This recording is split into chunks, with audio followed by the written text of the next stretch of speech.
Good morning, everybody. Another day. It is a little bit cooler, but still a nice day so far. I was definitely expecting rain last night. I don't know if you know, well, maybe in the cities it might be different, but anyway, you can kind of smell it in the air and the wind feels different and you can kind of tell rain's coming. And so I could still feel that this morning in the air.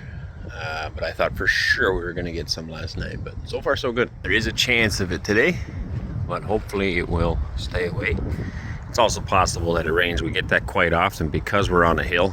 It's hard to see here, but we are quite high here and that's quite low. Quite often weather goes around us. We'll have weather going one way or another. My name is Arend Sbербанка. If you are new to the channel, I'm still half asleep, just getting up. It's early in the morning. We're going to get some more stuff done. Yesterday we had an amazing day here on the farm, and we're hoping to have another amazing day. All right, sheep are doing great. I decided to feed them. I brought a bale out for them to eat. There's still lots of pasture out there, but it tends to be in the fall the quality of the grasses goes down. Okay, so even though there's lots to eat, the quality's not that great, and it's great to supplement them. So we're going to continue doing that, and this is going to make a big mess because it's all going to be trampled down to the ground, but that's a good mess. It looks like a mess, but it's a good mess because we'll spread it out, and it's fertilizer again. As I've said many times, we need organic matter on the soil, and you can do that in various ways. Obviously cow manure is great and sheep manure is great, but also chop and drop, people call it. So you could just cut this down and leave it. Everyone's thinking I should cut this and sell the hay off. It's a terrible idea. Yes, it brings money in my pocket, but every year the fertility of the land will go down. It's much better just to leave it here if I don't need it. And it'll fertilize the ground. And same thing when you bring bales in, you can spread them out. That'll all rot into the ground and make it more fertile. So that's great progress. Like I said, we got these doors installed. So huge thank you to those of you who gave us these doors. I forget which one's which. This one here comes from friends in Nizhny Novgorod. That one I actually bought, but it was like, I don't know, a quarter of the price at OBI. They had a very good deal on that door, so that was good. And another door. I got another door somebody just gave me as well. So anyway, they're still good for us, and saves us a lot of money. It's a nice door. I mean, it's not. They changed it because it was too thin and not warm enough for his house, but for my workshop, it's perfect.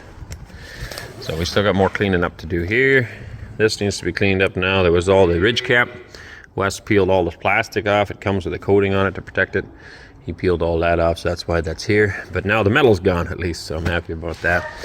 I gotta bring this to the dump. I wanna get rid of it all, and I'm gonna park a bunch of our equipment in here so I can use that side for the cattle and the sheep. But we'll get to that. Let's wander over. We still got to do this. So as soon as it starts raining, we'll start using this. This is a lot of this is for the ceiling in the workshop in the Maslskaya, and that's for another project. Got a few things to tidy up here yet, and also for fencing. I've got to build a few more gates. We'll get to that in the future. So this is actually a really nice thick door. It's thicker. Decent quality, more than I need for a milk house, and it's got a mirror. Don't exactly need a mirror on here, but that's the way it came. It's a nice door. So this is all closed in now. We put this wall in the back, keep the snow from blowing in. I close the holes at the bottom to keep critters from in. Now you can see it's a nice cozy little barn. Once we get 6 cows in here, it'll easily keep us warm. And keep in mind there'll be another wall here to differentiate between the barn and the milk storage area. And so, won't be any problem keeping this warm, and then that heat can go up and will also keep the chickens warm. So, perfect. This milk tank, I wanted to show a little bit more yet. I think I might do a separate video on it as well. I'm really impressed with this thing. Yes, it's extremely small. It's for 500 liters. And I should probably get some better lighting in here sometime. This is the company. I wanted to keep it in plastic until I actually need it, so you can see that. That's the name of the company. That's their phone number. They're great to work with. I did not personally talk to them. I got my wife's assistant, Anneesa's assistant, Daria, to call. This saves me some some hassle. But down here we got a valve for opening and closing. This piece is just sitting on here for storage. This is actually a nozzle that goes on the end. Makes it easier to pour the milk. And then this is the handle. Open and close. Very simple, very nice, all stainless steel. See the ball in there? Maybe. A little bit dark in here for a good picture quality, but the nice thing is it's insulated. Whoops. There's your measuring stick to see how many liters you have. So you can see it's an insulated wall here. I don't know if I can turn this on. Let's see. Turn the light on maybe. That help? The insulated wall.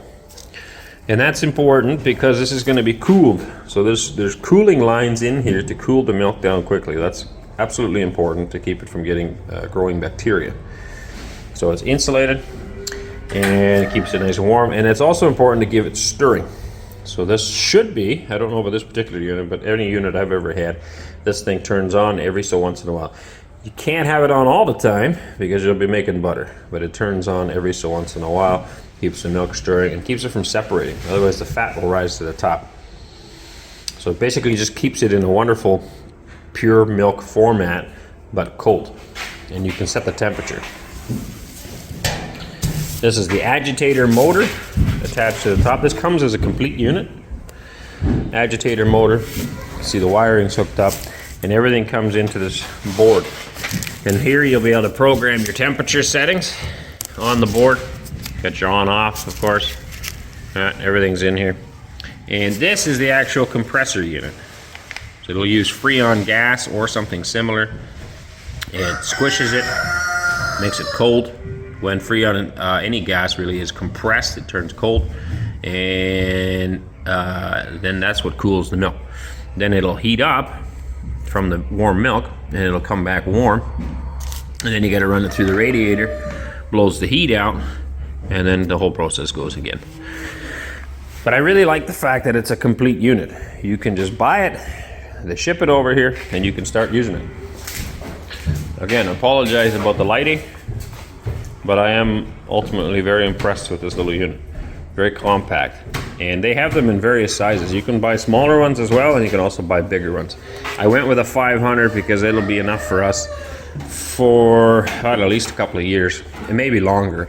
And then I can always add another 500 and just have two 500 liter units here rather than a great big tank that I might not be using all the time.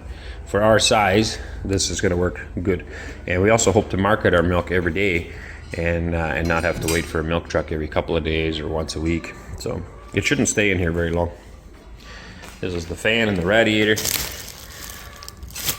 Yeah, really impressed. Very nice unit. And then of course we got our milk machine here as well. I think I've shown you that before. This is from Turkey. Kurtzan milking machines. So we are ready to roll. The only thing left to do, this milks 2 cows. I guess I should explain if you're not familiar with milking. Each one of these goes on 1 cow. It comes off of here. Whoops, and you flip it underneath the cow. Yeah. And stores really nice, which is awesome. And then each one goes in its own bucket, so you can measure how much you're getting from each cow and see what that looks like. This is a pulsating unit that does the milking action on the teats. If you follow these lines, these black ones, comes up into the claw, and it actually attaches to the inflation here inside. And it's a double wall basically, and it collapses it. No, it doesn't. It goes through here. Sorry. This is the milk. I'm pointing at the wrong things here. Sometimes it's hard to see what you're doing on camera. This is the pulsation and suction. And so between the shell and the rubber, there's this air gap. And when this thing, it goes on and off, it basically allows that rubber inside to collapse or open, which then relieves tension on the nipple itself, on the teat. If you had constant suction on the teat, it would be very bad for the cow. It would damage it. Whereas now it would shut off the suction, allow suction, shut off the suction, allow suction. So it's very important to have this, and it's also very important to set it at the right settings, because every animal is a little bit different. You need a certain amount of suction time and a certain amount of time of rest time. If you don't set that properly, again, you'll damage the cow.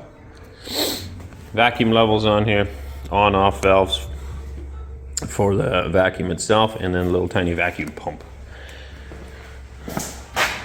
Not only the vacuum pump, it's also got a reserve canister, so it builds up vacuum, kind of like similar idea to an air compressor, where you'd have a tank with volume. So this is a volume of vacuum though, not air. And that way when you turn this thing on and it starts sucking, you don't right away run, you don't want to drop your vacuum level down too low.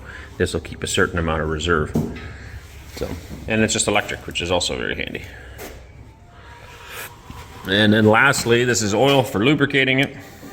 And then after it goes through the pump, that's it only uses a teeny tiny little bit, and the waste oil goes in here, so you don't make a big mess. It's easy to clean. Are you waiting for me so you can go do some chores? Mm-hmm. Yeah, well, go ahead. I will shut it off. Wes is trying to get water, waiting patiently for water. And I gotta go do some chores too. So I will turn this back on again after chores. Today is not a chore video, and we'll try to show some of the work we're doing. Hopefully we can get some fencing done in the workshop.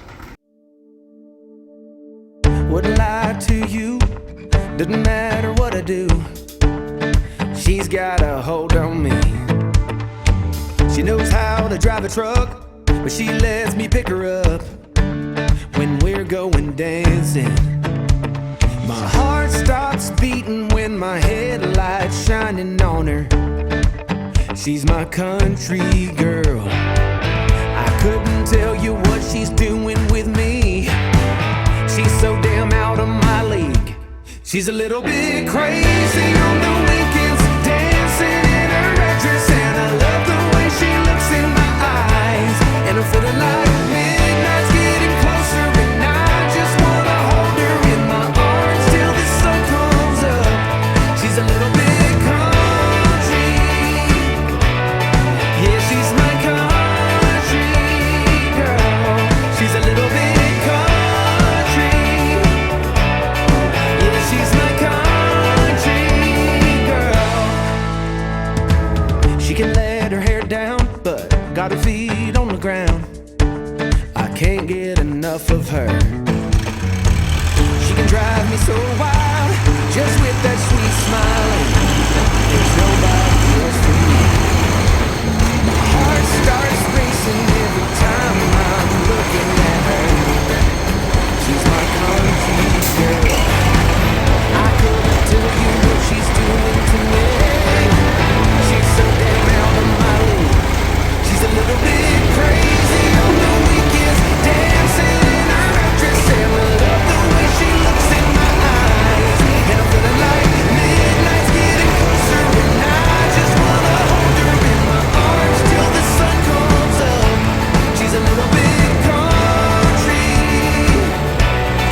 Yeah, she's my country girl. She's a little bit country. Yeah, she's my country girl. Guitar.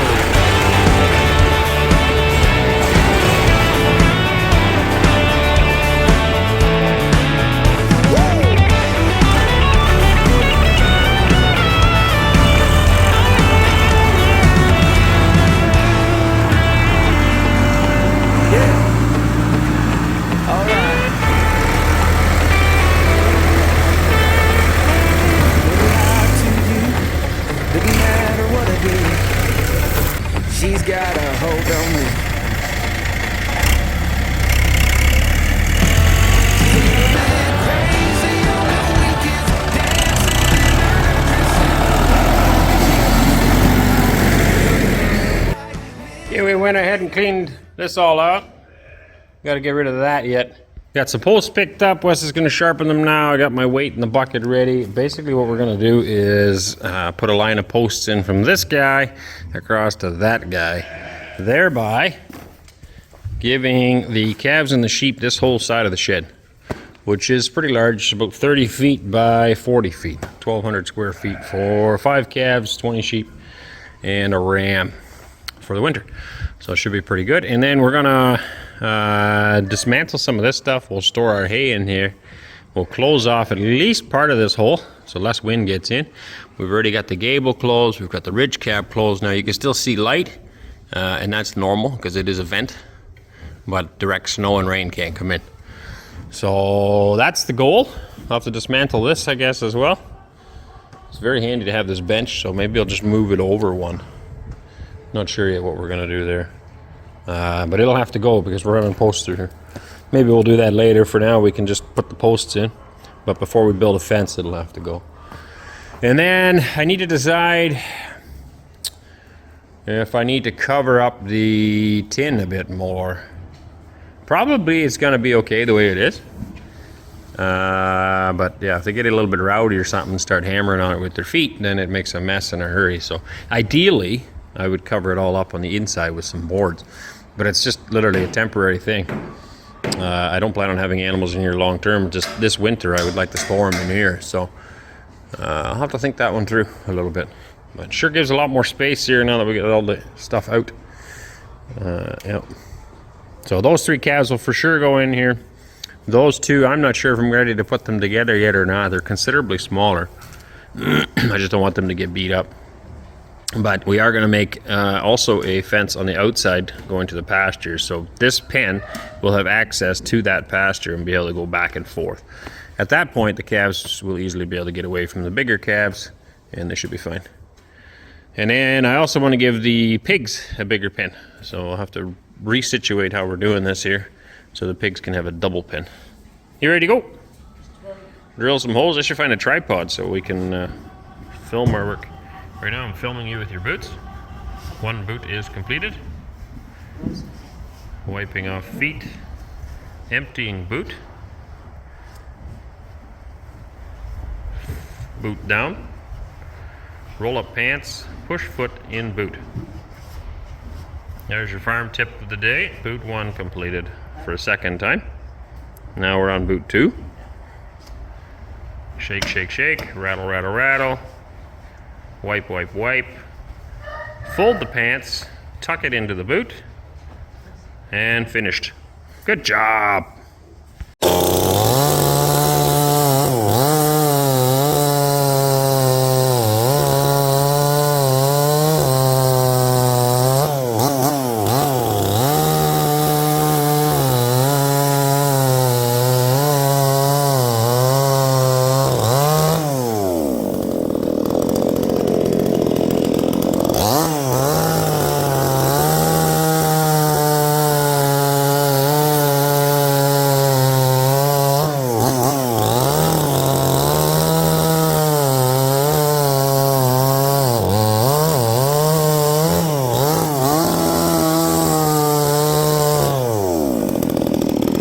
One of the great things about morning chores is getting called in for breakfast. I love that part. So it's breakfast time.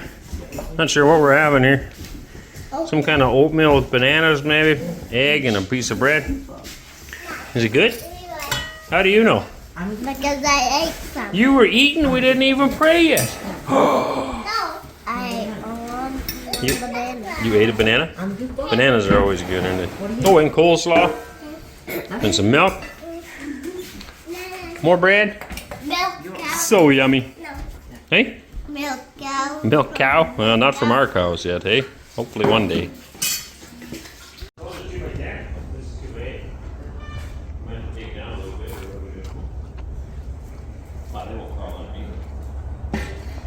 We're going to go flush it there and then pull the level up. So you stand over here and I'll do this.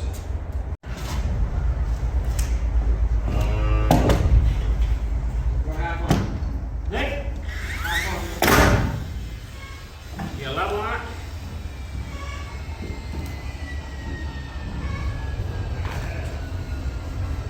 Good?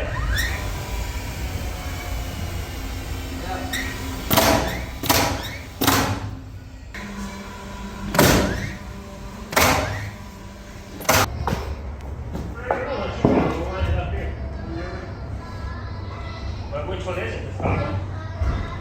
Let's see right, bro.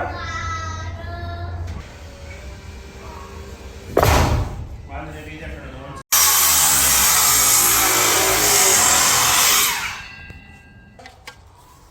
Yeah?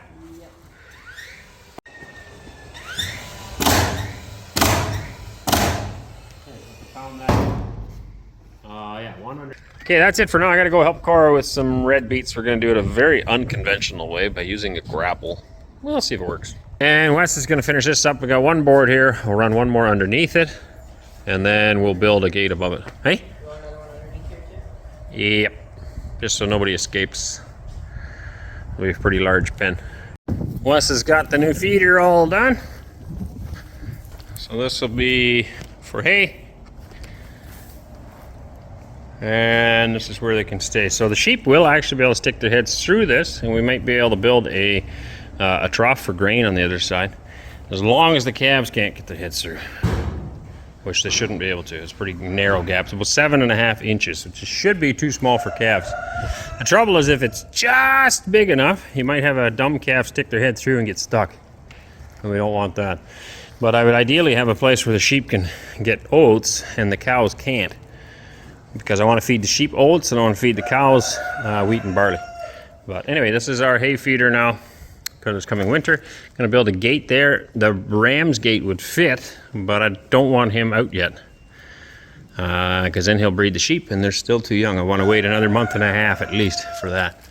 But the calves can come in here. We'll get all this cleaned out, get the metal out of here, and seal the door for now.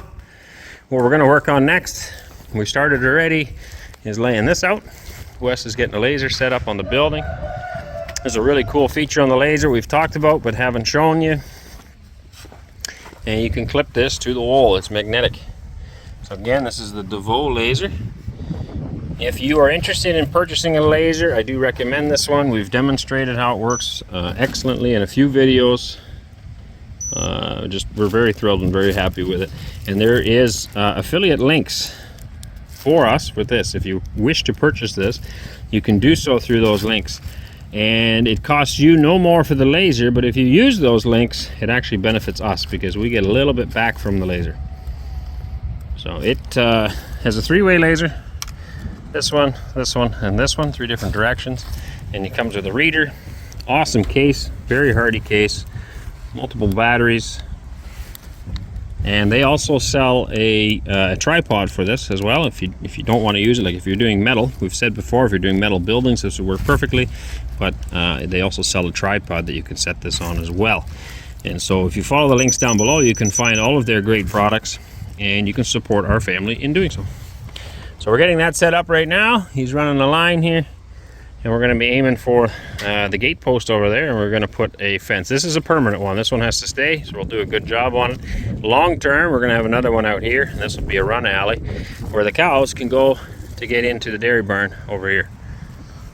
For today, we're just going to do this fence.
That is not straight.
How's it going? Scared you? Huh? Scared you? No. Shocked you? No. Spooked you? Talked to you? Maybe a little bit annoyed me. Annoyed you? What's up? Just coming to look at your fence job here. I heard you. Looks pretty good. Looks like you need to nail it on yet, though. No way. You said you were done. Is that done? Some people probably wouldn't think that a joke. People probably wouldn't think this is a joke. Nothing. Just keep on curling up your chain. It's fine. All right, all in all, it's a good day again. We got lots done. Got the cattle pen done like I showed you. Wes finished his fence. Now, we've all kind of been working on something different, but this fence done here, obviously got to cut these posts off yet. So this, for this year, is going to be cattle area on this side where they can go back and forth. Long term, this is the actual alley for the cattle here. So that's why the fence is on this side as well. We're also going to leave these posts a bit longer, and I don't know if I'm going to put boards on maybe. I don't know. Something over top of there. Because it's an alleyway, it's also a high pressure area. Cattle may get spooked when you're trying to, get them to go one way or another, and they could try to jump over the fence. So it's always important to have taller enough posts that we can attach something there. Just noticed the wind turned. It was very windy from the south earlier. And then the wind just stopped, and literally just now the wind's starting again. It's coming from the north, and the temperature is supposed to drop tonight and stay cool, which is unfortunate. Anyway, so we gotta get this hole closed in so that we can run them from here over. So we're getting closer every day. Tomorrow we'll improvise something from this post on an angle to that post. They got all the beets out, yanked all the beets out of the garden, laid them on a pile, and then Waylon came by with a tractor and they loaded them all up in the tractor bucket, and so they are now in the root cellar. So if you remember the bins that I made all those bins there for produce. We now have, I don't know, 2 3/4 bins full of potatoes, one full of damaged potatoes that we're eating right away, and another one with good potatoes for winter storage. And we have lots more to pull out yet. And then the beets, they have, I don't know, it's about 1/2 to 3/4 full of beets. So not bad for, we just threw some in basically. Next year we'll want more because it won't be enough to last all winter, but it's a good start.